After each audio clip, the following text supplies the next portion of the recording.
14 سپتامبر سفیر آمریکا در دوشنبه جان مارک پومرشایم را به وزارت کارهای خارجه تاجیکستان دعوت کرده به او اوید به سخنان اخیر پرزیدنت آمریکا جو بایدن نوتا یا یادداشت اعتراضی سپاریدند. در یادداشت آمده است که جانب جمهوری تاجیکستان هوسمند پیشبرد رابطه‌های سودمند با ایالات متحده آمریکا در روحیه یاری و احترام همدیگر است، ولی چنین سخنها به روحیه مناسبت‌های دوستانه و شریکی جوابگو نمی‌باشند. سفارت آمریکا تا کنون به این نوت اعتراضی واکنش نکرده است. این نخستین نوت اعتراضی تاجیکستان به آمریکا در 29 سال روابط دیپلماتی بین دوشنبه و واشنگتن میباشد.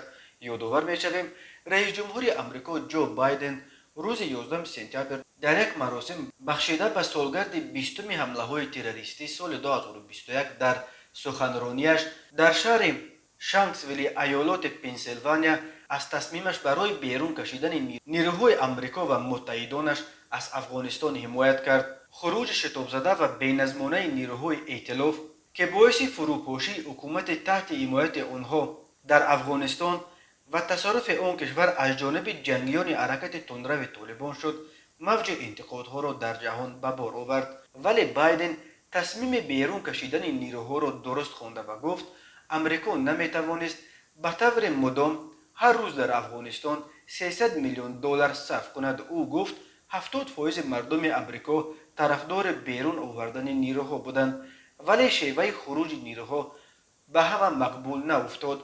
قرار معلوم ویدیوهای خود را به هواپیماهای نیروهای خارجی زدن هزاران مردم جمع شده در فرودگاه کابل و خود را حتی در چرخ و بال هواپیماها جای کردن دهها نفر و از مسافه بلند از هوا به زمین افتادن چندین نفر به واکنش‌های تند در سراسر جهان روبرو شد.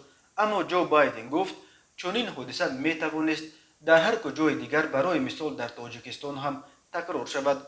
بسیار دشوار است به دیگران فهماندن که چگونه میتوان بیرون شد.